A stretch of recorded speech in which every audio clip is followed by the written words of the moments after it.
Депутаттар және тұрақты комиссия отырысына қатысушылар, бүгінгі бірлескен комиссияның отырысына 10 депутат қатысып отыр. Мәслихаттың тұрақты комиссияның бірлескен мәжілісінің ашылу жөнінде кімде қандай ұсыныс бар? Ашылудан депутаттар қол көтеріп дауыс беруін сұраймын. Қарсы қалыс жоқ. Рахмет. Құрметті депутаттар, бүгінгі бірлескен тұрақты комиссияның мәжілісінің жұмыс регламентін бекітіп алайық. Баяндамашыларға 15 минут, сұраққа 3 минут, баяндамашыларға сұрақ жауап беру үшін 5 минут. Мәселе бойынша сөйлеймін деушілерге 10 минуттың арасында уақыт белгілесек, қарсылықтарыңыз жоқ болса, қол көтеріп дауыс берсеңіздер. Қарсы қалыс жоқ. Рахмет. Бүгінгі бірлескен тұрақты комиссияның отырысында қойылып отырған мәселелер саны біреу. Отырған мәслихаттың 2025 жылы 24 желтоқсандағы нөмір 37/173-8 2026-28 жылдарға арналған аудан бюджеті туралы шешімге өзгерістер енгізу туралы. Осы аталған күн тәртібіне алып қосарларыңыз бар ма? Олай болса күн тәртібі бекітілген депутаттар қол көтеріп дауыс беруін сұраймын. Қарсы қалыс жоқ. Бүгінгі күн тәртібіндегі мәселені қарауға көшеміз. 2026-28 жылға арналған бюджет туралы шешімге өзгерістер енгізу туралы мәселе бойынша баяндама жасау үшін сөз Көлбайұлына беріледі.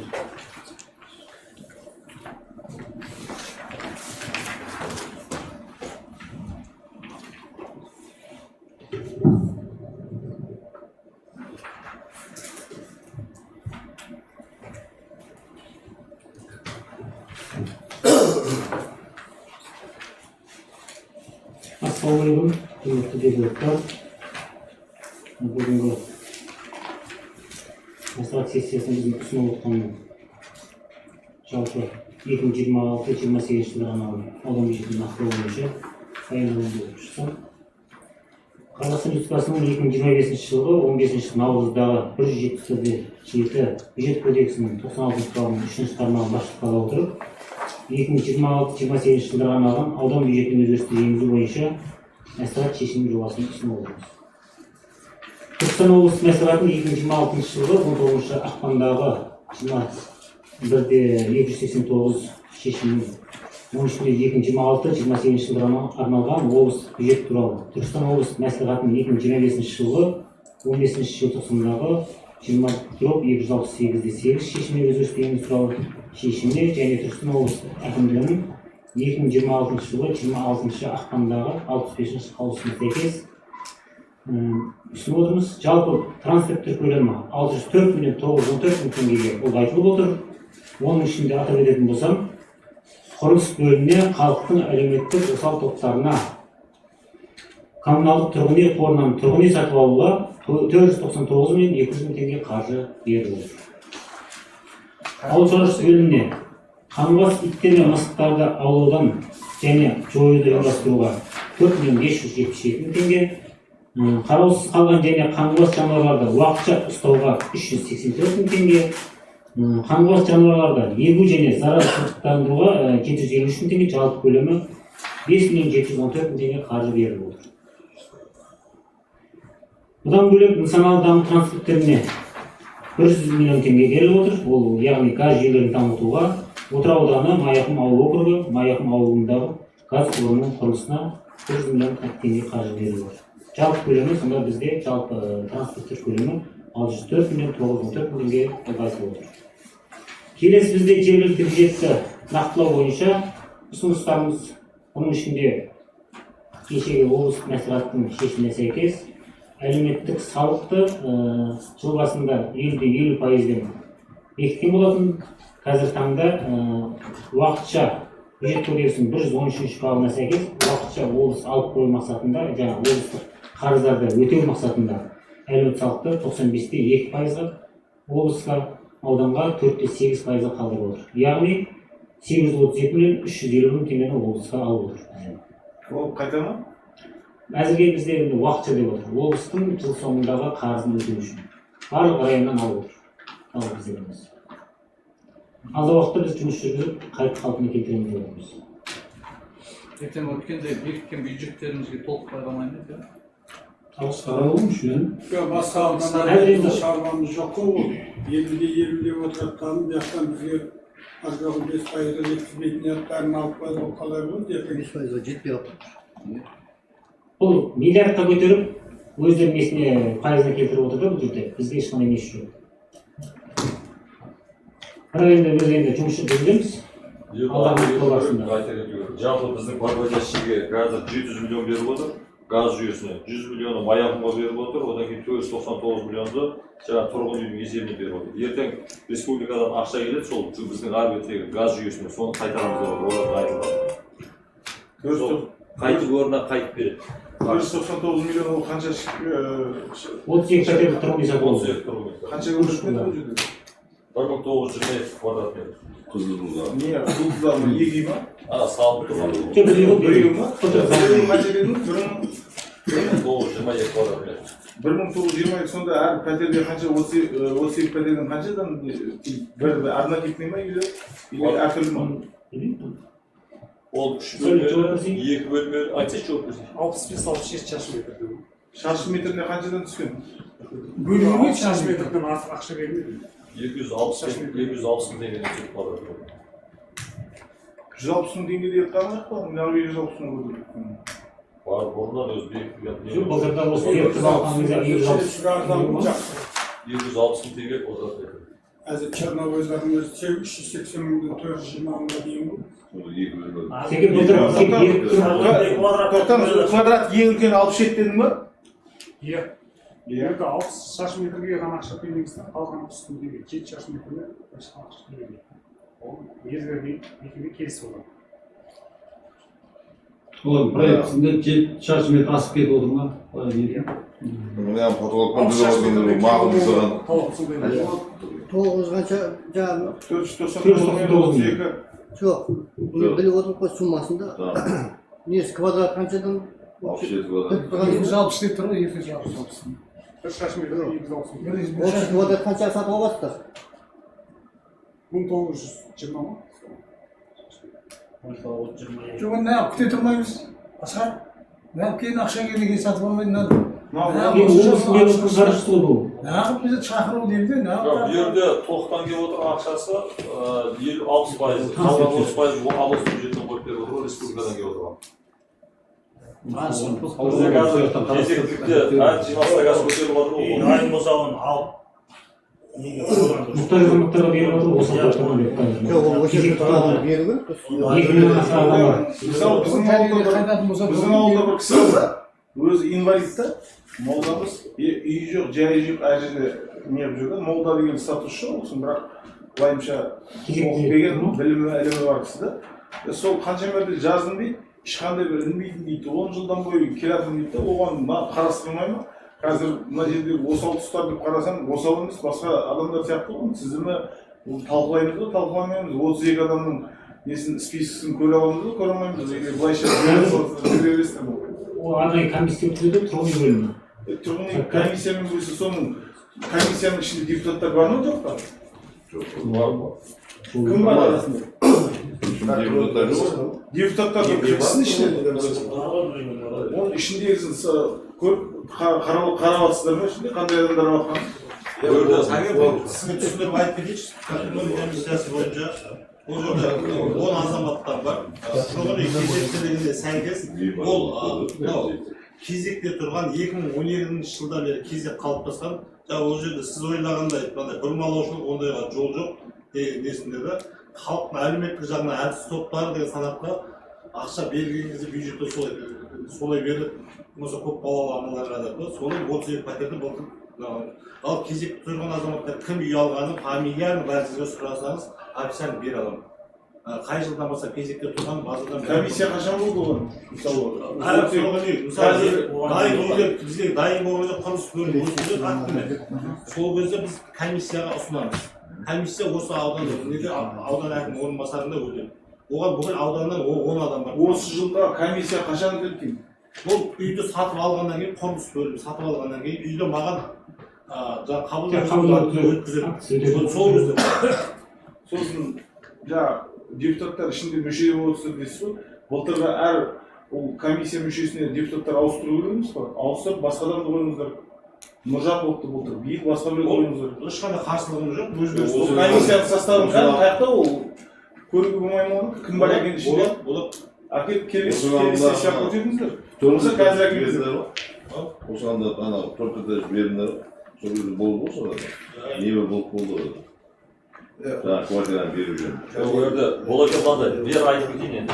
Ол жерде жалпы кезектілікті қойды комиссияның мақсаты кезектілікте жаңағыдай категорияны бөледі. 4 категория ма? Көпбалалы ана, мүгедектігі бар, мүгедекті асыраушылар, жалғыз басты, Ұлы Отан соғысының ардагері, бюджетіне тап тастадық. Өйткені ана жерге заңға өзі жазып қойып осал топ.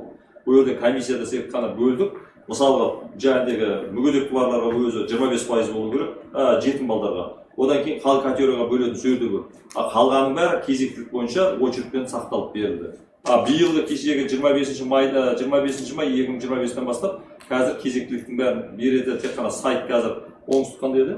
Айтылған атау өзгерген. Өркен деген неге ауысып жатыр қазір. Бізде 2471 азаматта түгендеу жұмысын жасап жатыр ауыл округтері. Оны ендігі осы берілетінді Жилстрой банктың өзі береді. Ешкім қараспайды, тек қана біз тізімін береміз, ана түгелдеп берсек, қалған Жилстрой банктың өзі береді. Отбасы банктың өзі береді, бұдан кейін 2471 тек қана біз түгелдеп береміз. Осы екеуінде сол отбасы банк береді. Отбасы банк береді. Енді бұрынғы тізім өзгеріп кетпей ма? Мысалы қазір кезектілік ауысып кезектілік өзгермейді. Біз қазір бәрін түгендеп андай бәрін ақпын былайына беріп жатырмыз. Біздің кезекте тұрған азыр кеше газетке шығарып ең соңғы кезектегі азаматтар мен жариялап осындай нермаш. Комиссияның мүшесін қанша адам, былтыр қанша болды, кімдер болды, биылға кімдер көрейік бәрін салыстырмалы түрде. Қандай болады? Былтыр адамдар биыл анау жер бөлуге келгендегі былықтар көп болды, сол сияқты былық болып кетпесін. Жерлерде ауыспайды ғой өмір. Комиссияның мүшесі. сессияға комиссияның несін алдырса сессияға. Списокте қанша адам тұр қазір? 2471 біздегі қазіргі адам бері қазір Жилстройбанкке майдан бері өткеннен бері 3696 адам болған. Әркім адам өзінің кезектілігін электронды ключ арқылы кіріп базадан біле береді. Сосын комиссияны ауыстырып болады. Жоқ, қарсылығы дұрыс. Сосын келешекте анау ұсыныстар, анау земельный, мынау жер комиссиясы жөнінде өте былық көп комиссияда, соны өткенде 2 депутатты кіргіздік қой. Кім еді 2 депутаттың біреуі ғой? Ареген екен. 2 кісі кірсе депутат. Сосын анау бұрыннан отырып қалған адамдардың бәрін ауыстыру керек. Былықтың бәрі сол жерде. Анау 1-2 адам соттасып, соттан жеңіп қалдыңыздар ғой, білесіздер ма? Қайтарып жерді ауданның несіне қайтарып алдыңыздар, Верховный суттан. Оны естірдіңіз. Сол сияқты комиссия отырысында қандай ғой? Комиссия отырысы өтеді, ол жерде юрист бар, отырады, әр документті тщательно айтады. Ананың дұрыс емес жерін дұрыс емес, дұрыс жерін дұрыс дейді. Біз одан кейін барып қараймыз ғой. Бірінші обязательно юрист қарайды, кім дұрыс ареке. Ол жерде ше конкурста бұл жердің несі болып кетті ғой, конкурста қалай өтіп отқанын біз де сіз де білеміз да. Бұлықтар көп өтеді. Келесіде осы комиссия мүшелерін анықтап, дұрыстап. Қарағысы комиссия мүшелерін не болмас үшін заттар 6 ай сайын өзгертіп отыру керек бәрі жерде. Мына сұрақ болып кетті ғой, сіз оқығаныңыздан арадан сұрақ бере берейік, оны сіз аяқ жағын оқимын біз бас жағын ұмытып қаламыз. Бір мектепте мына жерде оқығанбыз ба, білмеймін. Айтамыз. Мынау итті бір-бірлеріне ату бір-бірлер деген ауыл шаруашылықта берген дұрыс па өзі? Биыл жаңағы бұрынғы бюджеттік сыныптамаға кім бар оларда ит? болмайды. Бұл кісілерше Батырбек, өзің жауап берші конкретно. тендер өткізеді. Өзермен ағай жоқ. Өзермен алатын жоқ. Ауылдан жоқ сөздің ішінде құрметті басқа ауданның бар ЖХ беріп жатыр екен да. Жоқ, қосамай тұрып. Інімді аяқ кетті десеңші. Бұрыннан ЖХ-да ғой, бұрыннан ЖХ-да ғой, қалай ол? Жоқ, сіздің кезіңізде ЖХ адам еді. ЖХ ауыстырайық. Жоқ, бәкем, облыста тұғында облыстық ауыл ветеринар басқармасында енді кеше неден бастап соны аудандарға беріп жатыр да. Соны ауыл шаруашылықтың жаңағы бюджет сыныптамасында ит атуға деген код бар екен. Сондықтан кеше енді мынау ЖХ-ның басқа жұмыстары көп, жаңағы тендер ол да енді конкурсқа беріледі ғой. Қаржы игеру керек деп, сол ауыл шаруашылыққа мүмкіндік бар деп, сол бізге қойып жатыр. Іште жоқ. Оларда бар шешім. Жоқ, ойнатады ғой. Жоқ, бұл тендер ойнатады да, бұл кәсіпкерге береді ғой. Соны қадағалайды да. Біз мысалы үшін осы 2026 жылға 100 ит алу керек деп жаңағы 5 мың тастаймыз. Оны жеңімпаз мекеме қабылдап. Енді сөздің ішінде мен де бұны шыли зерттеп біле бермейміз, өйткені бұны пайдаланбаған. Енді ол сен Ақы өзің атпай бересің ғой, не алайын деп отырмын. иттің бәрі бір жерде жүрмейді ғой. Шілікте қанша ит бар, Балтакөлде қанша ит бар. Ол қалай анықтайсыңдар, қалай білесіңдер? Бұл жерде қазір ит атудың өзінің ережесінде не жазбаша түрде не арқылы осындай мысалы үшін өтініш береді. Бұл шығар ғой, ветеринарияда болу керек қой. Иттің есебі бар, бәрі ветеринарияда болу керек. Есім анда ит көбейіп кетті деген сияқты жазбаша түрде өтініш береді. Ветеринария ауданға қарамайды. Менде бір ұсыныс бар да, бұл кісіде осыдан 2 жыл бұрын мен жылда қыста айқай шу болатын, енді ауылдың айналасында жоқ қой, мынау ит құс ату деген да кіргізуге болатын шығар. 1 миллион, 2 миллион жылда бұрын бөліне деген, осы соңғы 3-4 жылда бөлінбей қалған да. Шеберін қосайық. Мына, мен сізге айтайын, мынау бұл жақта ит құсты ату үшін бізге атқыздырмайды жеке адамға. Атайын десең рұқсат бермейді. Соның үшін жаңағыдай сол мәселені мен облысқа сұрасам, дейді да қоя салады. Батагесіз білесіз ғой сол, мен сізге 3 рет па 4 рет осы сұрақпен бардым. Ешқандай возможность жоқ, есігінің алдынан ит құстар селдеп малдарын сүйреп кетіп жатыр да. Оны атайын десең, анау охотпром ол рұқсат бермейді анаған. Рұқсат сұрасақ, бізді қастарына ертіп алыңдар дейді. Бұл кісілердің программасында тек қана қаңғыбас иттер, ит мысықтар деп берген. Жоқ, ит құсты қосуға болатын шығар. Бұрын 4-5 жыл бұрын болған екен ғой, именно 2 миллион ба, 3 миллион ақша бөлінді. Бұрын болған. Ветеринария облысқа ауысқаннан кейін программасын бәрін түгел облысқа алып кетті. Қазір бізде аудандық жерде программа жоқ. Шебер деген мына жерде, мынау кітапхананың басында бар ма? Шебер деген өріп жүреді түнде, бұрылсаң 3-4-еуін көресің. Жоқ, біздің площадьта өріп жүреді, кешке қарай Шеберін иттен қарағанда сол шеберін ит құсты атқан жақсы емес пе деймін да? Дұрыстан арнайы бағдарламасы болса, бұл кісілер қаржы... Бағдарламасы болған ғой бұрын? Қаржысын. Жоқ қой қазір программасын жойып жүрген ғой. Облысқа беріп жүрген ғой, облыстың несіне. Облысқа ұсыныс тастап ақша көтеруге болмай ма оған? Қаржы қойғанмен бұл кісі ертең жаратылмай тұрса, ол ешқандай не ерекшелік ашылмаған деп айтсаңшы. Бағдарлама. Соны ұсыныс тастауға болмай ма? Бұрын болған. Осындай ветеринария болса, ветеринария болсын, олар қатшылған жолы болмай ма? Кейін мәселе дәл қазір бұл сессияда шешілетін мәселе емес қой. Сұрақ былай болды ғой, ауыл шаруашылыққа неге қарап отырсың, жұртқа ғана қарамайсың деген. Енді болды ғой сұрақ. Мына былтырғы 2025 жылғы 15 наурыздағы үкіметтің арнайы бюджет кодексі қабылданған. Оның арнайы 151 қағидасы бар. Сол қағидада бюджеттік бірыңғай сыныптамада ауыл шаруашылық бөліміне қаралған ерекшелік бағдарламасы бар екен. Біздің ауданда тек қана ауыл шаруашылық бөлімі деп құрылған. Басқа райондарда қарап жатқандар, жаңағы ЖКХ-ға қарап жатқандар. Ол кісілерде кәсіпкерлік және ауыл шаруашылық бөлімі, ауыл шаруашылық және жер қатынастары бөлімі. Бұл программалары қаралмаған, қаңғыбас иттерді ату жөнінен, жаңағы аулау жөнінен. Бізде тек қана ауыл шаруашылық бөлімі болғаннан кейін бұл программаға енгізілген. Сондықтан біз ауыл шаруашылық бөліміне беріп отырмыз.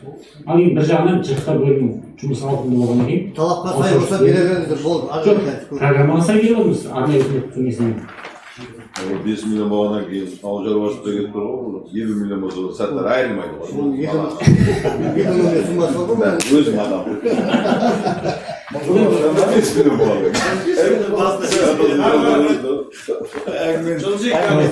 Сұрақ қоямыз ба, тыңдаймыз ба? Енді келесі бізде жергілікті бюджет бойынша жаңа айтып өттім ғой, әлеуметтік салықты 95-те 2% облысқа, ауданға 4-те 8% қалдырып отыр. Яғни ауданға 141 миллион қаржысы қалар екен, қалған 832 миллион облысқа береді. Одан кейін корпоративті табыс салығын біз былтырғы жылына өздеріңізге салыстырмалы түрде беріп отырмыз. 2025 жылы түскен салығы 1 миллиард 300 миллион болса, жыл басында біз 1 миллиард 5 миллионға жоспарлағанбыз. Тағы да жоспарлап 120 миллион теңгеге жоспарлап көтеріп отырмыз. Одан кейін жеке табыс салығы былтырғы жылы 3 миллиард 435 миллионға тақап түссе, кірістер енді жыл басында біз 2 миллиард 786 миллионға қабылдағанбыз. Соны енді 208 миллион 623 мың теңгеге кірістерді ұлғайтсақ деген жоспарымызбен ұсынып отырмыз. Одан кейін мынау шығыстар бойынша құрылыс бөлімінің жобасында жоспарланған бонус дейміз ғой, жаңағы мемлекеттік қызметкерлердің жұмыс тәжірибесін бағалау бойынша ақы төлейміз енді жаңағы қосымша. Содан 2.746 теңге қарағанбыз жылдың басында, 200 теңге үнемделген екен, соны қысқартып алып отырмыз. Ауыл шаруашылық бөліміне жыл басында 3.281.000 теңге қаралған болатын. Оның 1.581.000 теңгесі үнемделген. Оны қысқартып отырмыз. Жер қатынасы бөлімінен 1.908.000 теңге қарастырылып, одан 678.000 теңге үнемделіп отыр. Оны қысқартып отырмыз. Кәсіпкерлік бөлімінен 511.000 теңге, тұрғын үй бөлімінен 1.661.000 теңге, ішкі саясат бөлімінен 564.000 теңге, жұмыспен қамту бөлімінен 1.032.000 теңге. Жалпы бұл бонустан үнемделген қаржыларды қысқартып отырмыз. Мынау белсенді ұзақ өмір коммуналдық мемлекет мекемесінен жылдың басында білесіздер, ағымдағы жөндеу жұмыстарын жүргізуге 7.600.000 теңге қарастырғанымыз. Оның кеше мемлекет қысқартудан үнемделіп 1.520.000 теңгені қысқартып отырмыз. Және тең қоғамдық коммуналдық мемлекет мекемесінің салықтарынан үнемделген 2 миллион теңгесін қысқартып отырмыз. Бұл қысқарту бойынша баяндап өттім сіздерге. Енді келесі мына бағыттау бізде ұлғайтылған қаржылар жұмыспен қамту бөлімі. Қасеке, үнемделген қаржы осы айналдырған 2 айдың ішінде осынша үнемделіп жылдың басында сонда қалай есеп жасағансың? Қандай ғой, біз жылдың басында сіздермен бекіткен кезде барлық қызметкерді 100%-ға есептеп береміз. Бонус оның біліктілігін 100%-ға деп. Ал енді бағалау барысында әр мекеме өздері бағалап, қызметтегі бағдарламаға енгізген кезде өзінің қорытындысын жылдың соңында 4.90-ның қорытындысын шығарып. Әр мекемеден, иә бұл? Иә, әр мекеме. Біреуді 60%-ға есептейді, бағалайды. Біреуді 80%-ға бағалайды, біреуді 100%-ға. Бюджетный заявка деген болмайды ма? Жоқ, бюджетный заявка болды. Бюджетный заявканы бізге беріп отыр сұраныс. Жоқ, енді сұраныс штат бекітетін шығарсыздар, штат бекітетін мекеме басшысы. Жалпы жаңелдегі 100%-мен есептеп шығады ғой. Одан кейін оның қызметін 3 ай сайын, квартал сайын бағалау деген жүреді. Әр жұмысшының қызметін істеп жатқан. Сол бағалаған кезде, базаға енгізген кезде ең соңғы итогын беріп қойып, сенің 100% жұмысыңның 80%-ын жұмыс істедің дейді.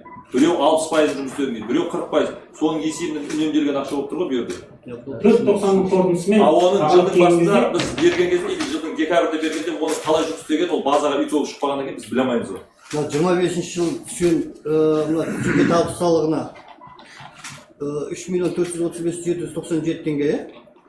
Одан кейін үнемдеді 208 миллион қосып отырды үстіне үнемдеді. 2.786.000 үстіне орындаймыздар. Орындаймыз деп, иә. Орындаймыздар қосып отырды.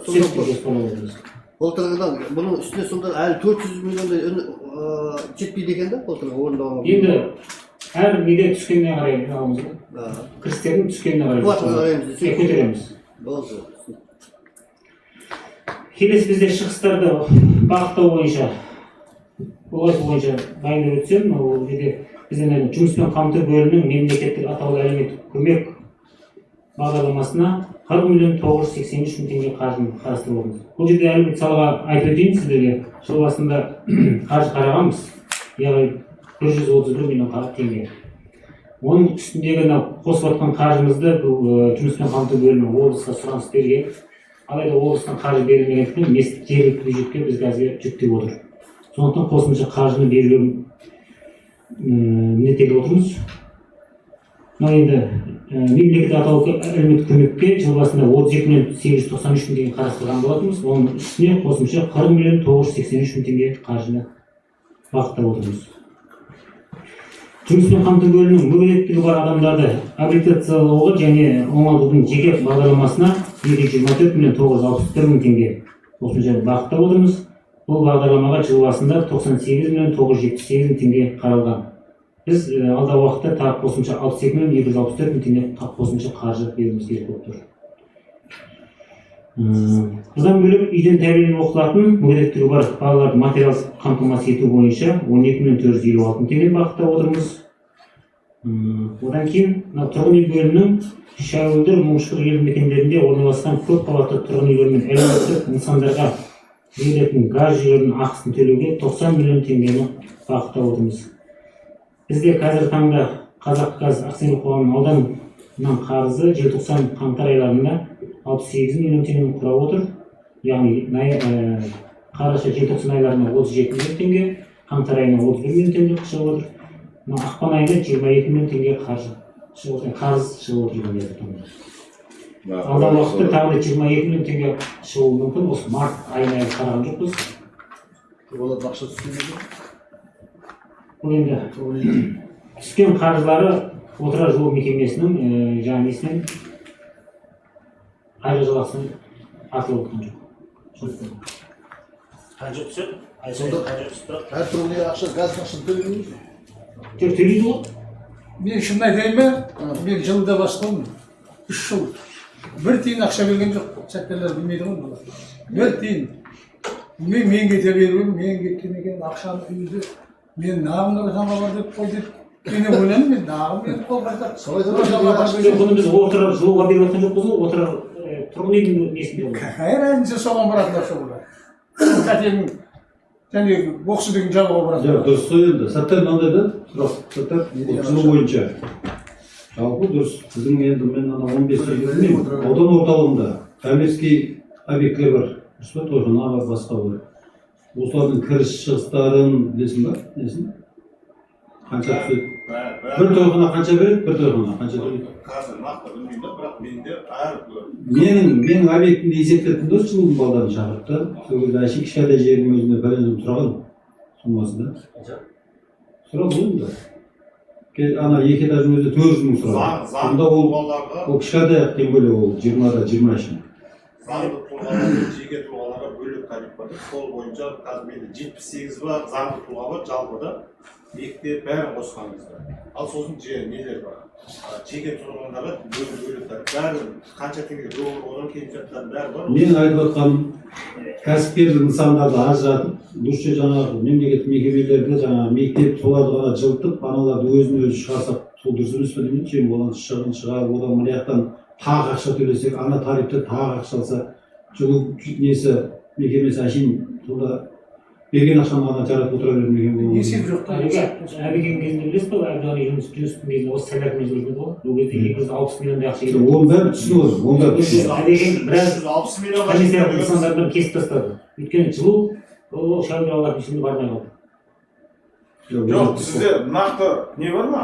Қай коммерциялық мекемелер қосылған, қайсысы қосылмаған, қосылғандар қанша ақша төлейді? Бар ма? Таблицасына келсеңіз. Алдыңдар. Сосын мынау сіздер айтып отырсыздар, соляркиде 360 миллион не қамыз қазір 90 миллион болады. Экономдасаңыздар, газдың есебінен экономдасаңыздар, мынау әр айда мынандай деп отыр, менің Қазтрансгаздың берген қағаздарын көрсетіңіздер, міне мынандай письмосын көрсетіңіздер, мынандай қарызсыздар, мынандай төлеу керексіздер, қай мекеме, қай жерге бәрінің учетін көрсетсеңіздер. Қазір мысалы, анау маған тиесілі мекеме, Аракеңе тиесілі мекемелер төлемейтін шығар, оны қаяқтан білеміз, қанша төледі, соның бәрін көрсетсеңіздер.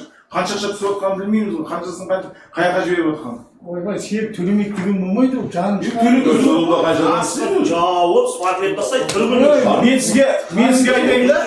Мен сізге айтайын да, біздің ауылда проблема болды. Судан проблема болды. Айқай шу. Ана насос күйіп кете береді. Сосын айқайлап жүріп, соны счетчик қойыңдар, қазір ешкім есігін бір тамшы су ағызбайды, экономдайды. Барлық насоста барлық ешқандай проблемасы жұмыс жасап отыр.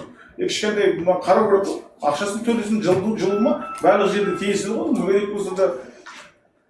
Біздің deyip atқанымыз жылу мекемесі өзінің шамалы болса, бюджеттің өзі жауап болса дейді, ақыр істеп атқасын, ол табысқа істемесе, жетпеген ақшасы біз аяқтан жауап беріп отыратынымыз ол қандай мекеме болды сонда?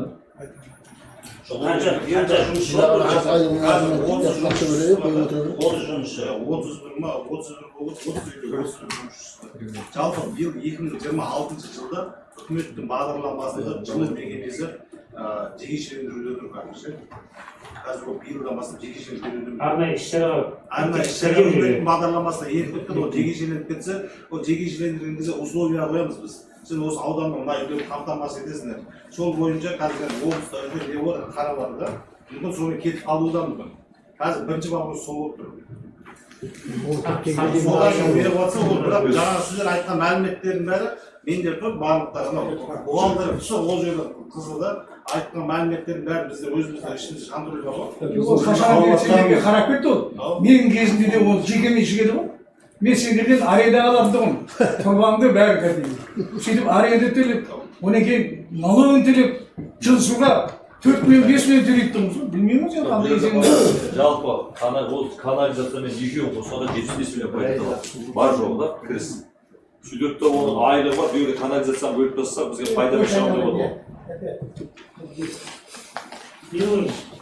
Одан кейін антитабиғи монополияны бекіткен ішінде мынау кірмеген, осы жақтан көтеріп алып ішіне кіргізу керек. Біздің енді есеп. Жандарымыз ашмайма, біз әйтеуір есеп болсын, басқа жерге жұмсасын демадық, әйтсе маған бар ғой, не қысаңыз болыңыз, нағын миллиард аудармайсыз. Жаңағыдай болмау керек та ол дайын жеке жаған ақшасын біз төлеп береміз. Біз сонда мынау шауды деген арада жаңағы жылылықтар мынау Мыңшығылдағы қазандық екеуі ғой иә? Екеуінің соны қанша ақша қарайын деп бардыңыз? Общий, мынау 90 миллион. 90 миллион. Газға жетті. Бұрын қаралғандар да бар ғой, бұрын қаралған. Сен енді қараған жоқпыз, мынау енді қаралған жоқ. Жыл басқа. Шықты ғана 31 миллион несін беріп тұрған. Сонда мынау Қызылтуда дом қанша дом бар Қызылтуда? 13. 13 дом. 11 бер ажалда 11 бұрын бар. 11 бұрын бар. Қанша теңгеден төлейді олар? Тариф тұрған 68. 69 теңгеден бекітті. Бұл тариф қаяқ бекіткен?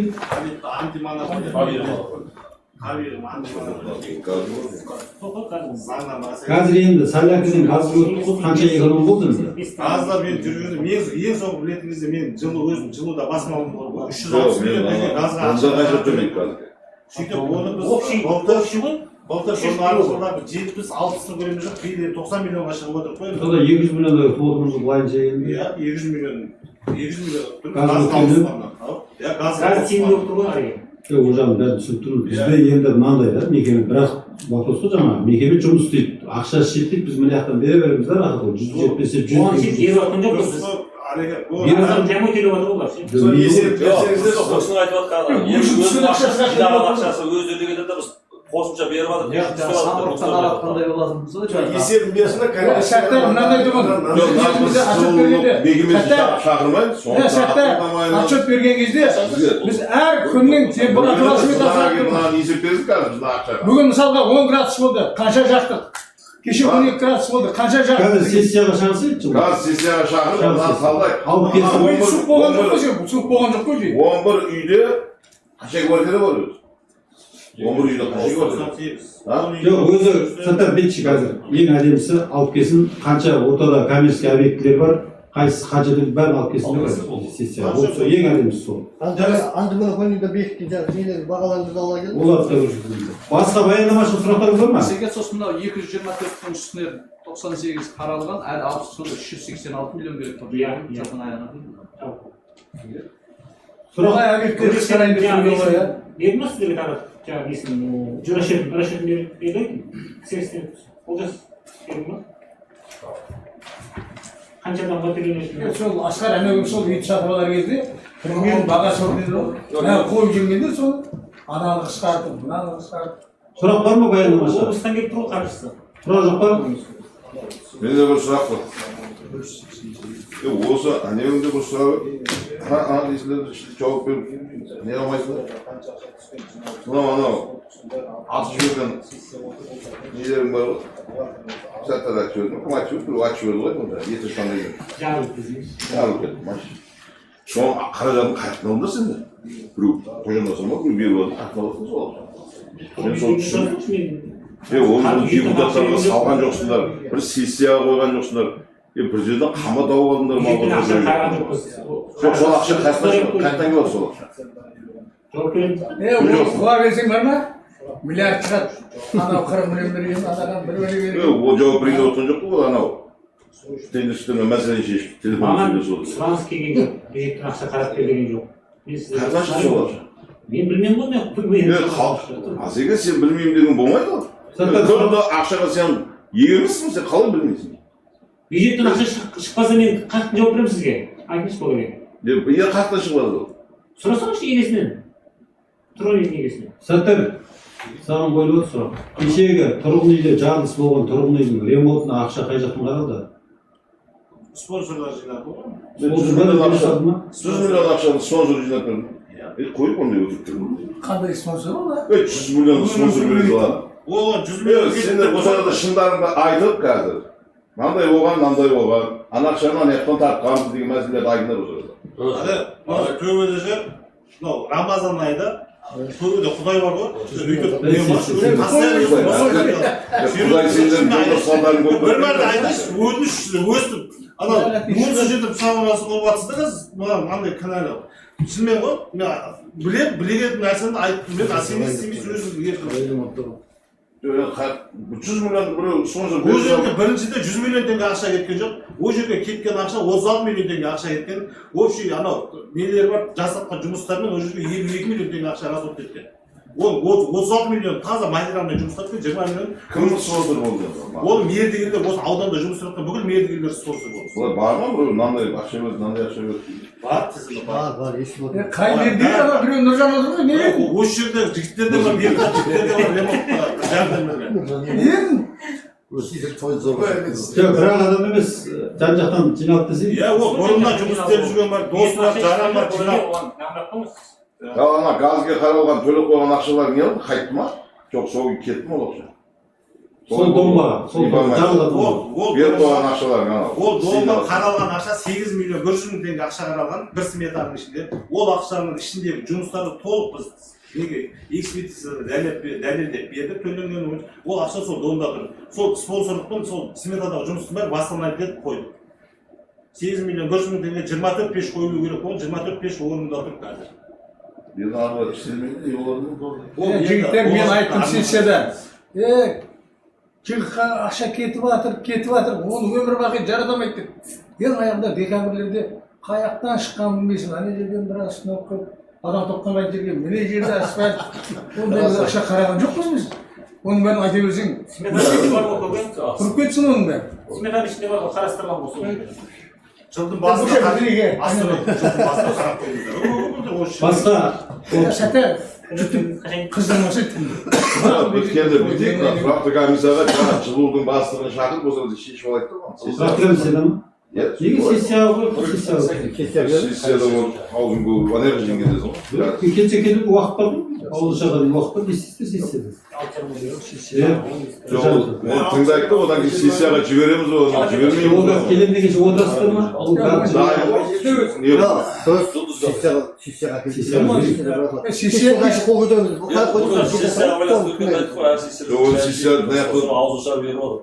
Жоқ, мына жақтан тыңдасақ, ол сессияға жібереміз бе, жібермейміз бе, оны білейік. Қанша уақытта келілер? Айтқым сессияға келдім, 5-те келді өйттім. Болды, келе Болды, бес болды. Келе берсін, 5-те, болды, жабылыңыз. Келе жасаймыз ба? Құрметті әріптестер, онда осы қаралған мәселені сессияның күн тәртібіне ұсынсын депутаттар қол көтеріп дауыс беруін сұраймын. Қарсы қалыс жоқ. Рахмет, мәжіліс жабық. Мына комиссияның